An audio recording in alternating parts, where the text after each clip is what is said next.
Every day you make choices, or so you think. But most of your decisions aren't really yours. From childhood you were programmed by parents, teachers, culture, by trauma. Silence, repetition. You were told who to be, what to believe, what to fear. And slowly, you obeyed. A voice grew inside you. It sounds like you, but it's not. That voice doubts you, limits you, controls you.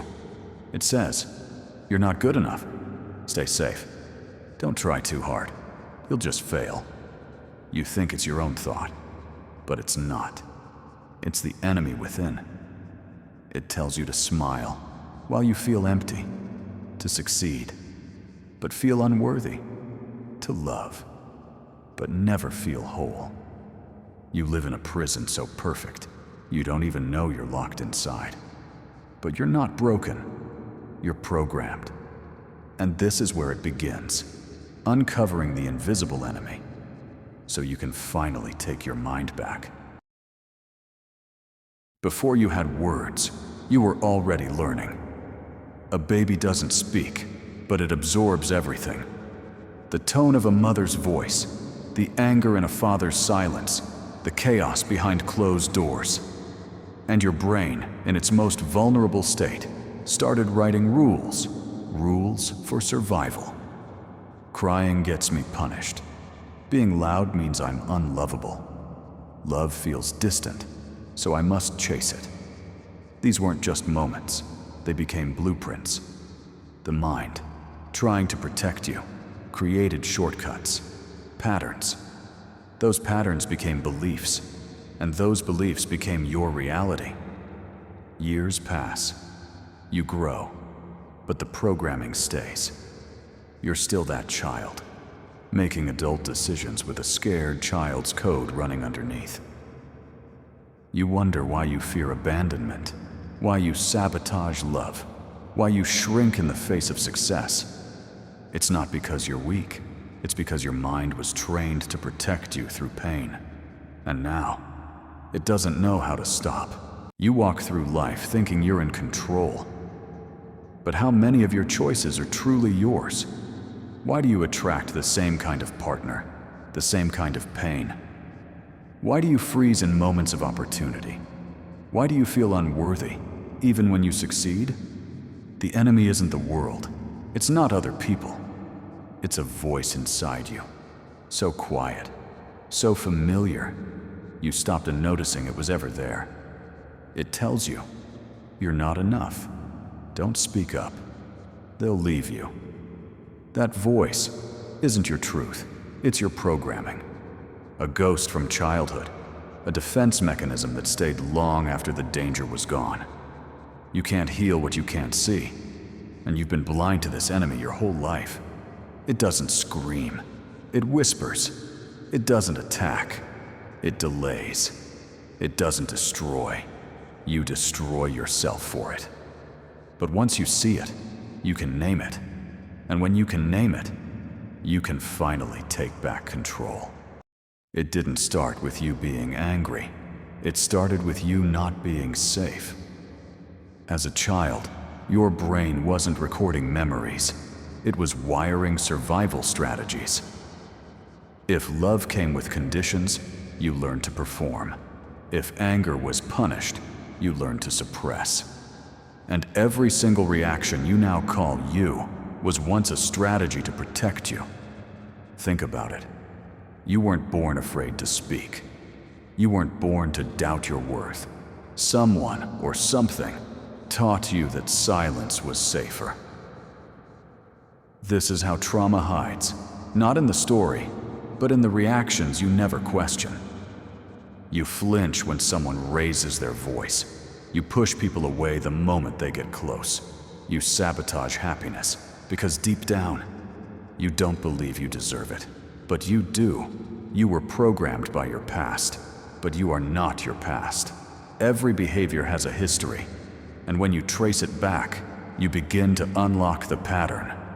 Not to blame, not to relive, but to reclaim.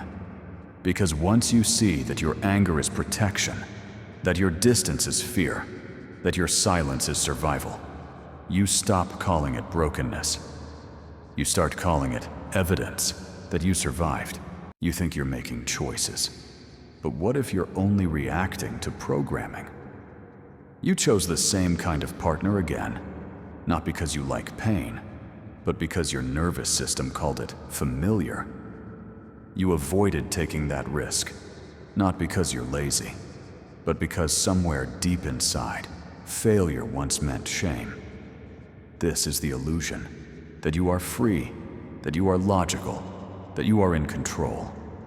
But most of what you do was decided before you knew it was a decision. Studies show your brain makes a decision seconds before you're even aware of it. The subconscious acts, and your conscious mind invents a reason afterward. You think you're steering the ship, but you're actually on autopilot, and the coordinates were programmed decades ago. You say, "I don't know why I do this," but your body does. It remembers the pain, the shame, the moment you learned that being small kept you safe. The hardest truth, you didn't choose your fears. You inherited them. You didn't choose your triggers. You adapted to them. And now, they choose for you. This is not hopeless. It's the beginning of power. Because if you are not free, you can become free. But only if you dare to look at what's really pulling the strings. You think you've moved on, but the pain keeps circling back. Different job, same stress. Different lover, same heartbreak. Different city, same emptiness. It's like you're trapped in a loop, but you can't see the edges. You don't know where it starts, or how to break it. This is the subconscious pattern, the unhealed wound. That quietly repeats itself until it becomes your identity. You think, "Why do I always end up here?" And the answer whispers back, "Because it's all you've ever known." The brain isn't built for happiness. It's built for familiarity. It will choose misery that's predictable over peace that feels foreign. That's why the abused often return to abusers. Why the unloved choose people who can't love. Why the neglected become the invisible. It's not a conscious choice. It's a subconscious loyalty to what's known, to the first wounds, the first betrayals, the first lessons in silence. And until you interrupt the loop, you will keep replaying your pain, just with different characters, in different settings, but always the same ending. This is why healing isn't about thinking differently. It's about feeling safely what you once had to bury. It's about choosing what once felt dangerous. Peace, joy, stillness, love. You can't fix a loop you're still living inside, but the moment you become aware of it, that's when it begins to unravel. You think you're the one making decisions. You think you're choosing your path. But what if someone or something is pulling your strings? Not a person, not a cult, but ancient voices embedded deep within your psyche. Voices you never gave permission to speak. These are the puppet masters, and they live in the shadows of your mind. They're not evil. They're not malicious. They're protective, but dangerously outdated. They were born when you were just a child, the first time you were shamed for crying, the moment you were rejected for being too loud, the silent punishment for simply being yourself. That's when your mind split into what is allowed and what must be hidden. The puppet masters learned fast. Don't trust too quickly. Always be useful, or you'll be abandoned. Keep your emotions in check, or you'll be punished. And now, as an adult, you're still obeying them.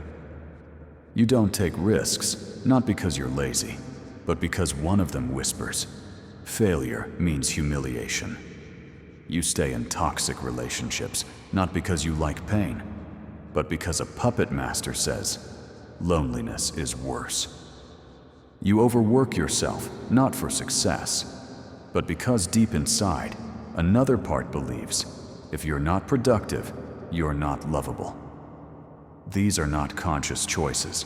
They are scripts handed to you by ghosts of the past, scripts written in survival, not truth. And the question is, are you ready to take the pen back? On the surface, you appear calm, collected, maybe even successful. But beneath that surface, a silent war is being waged.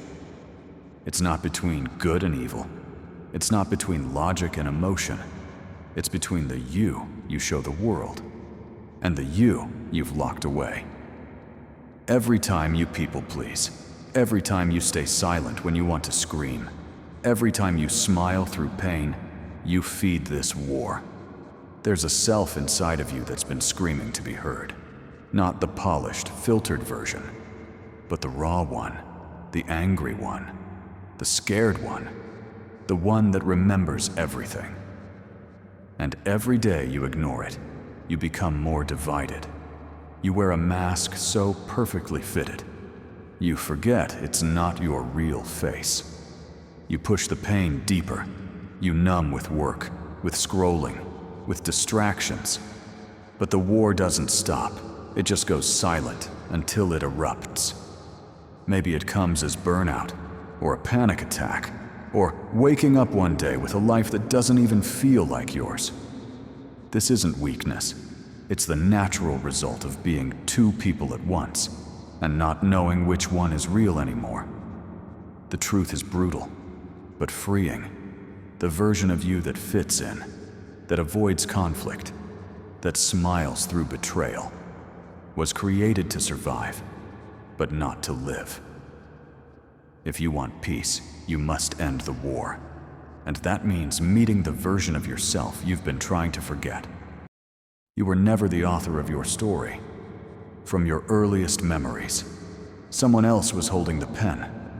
Parents who didn't understand you, teachers who labeled you, friends who betrayed you, a society that told you who to be, long before you ever knew who you were. And so you adapted. You made yourself small. You tried to be liked, instead of being whole. But what if I told you you could take the pen back? Not just metaphorically, not just through positive affirmations, but by digging deep into the very code of your subconscious, the place where the story began. That's where the real change lives, not at the surface, but down in the narrative level of the mind. Because until you rewrite the script, you'll keep playing the same character, in the same scenes, no matter how hard you try to act differently. You are not a supporting role in someone else's story. You are the protagonist of your own. And the first chapter begins when you stop running from your past and start confronting it. This is the moment, the place where old programming ends and a new author emerges. You. Here's the truth they never told you. You are not broken. You were wounded. You were misled. You were programmed, but you are not broken. Your anxiety? It was your nervous system protecting you. Your anger? A boundary that was never respected. Your fear? A memory, trying to keep you safe. These aren't flaws. They are functions. You adapted in the only ways you knew how. You survived. And now, you're learning how to live. Not as the version of you they created, but as the version of you that was always there, beneath the rubble, beneath the noise. This is the reframe that changes everything. Healing isn't becoming someone new. It's remembering who you were before the world taught you to forget. So if you've ever felt lost, if you've ever looked in the mirror and not recognized yourself, know this: you are still in there. And now, with awareness, with truth, with courage, you can come home to yourself. You are not broken. You are becoming.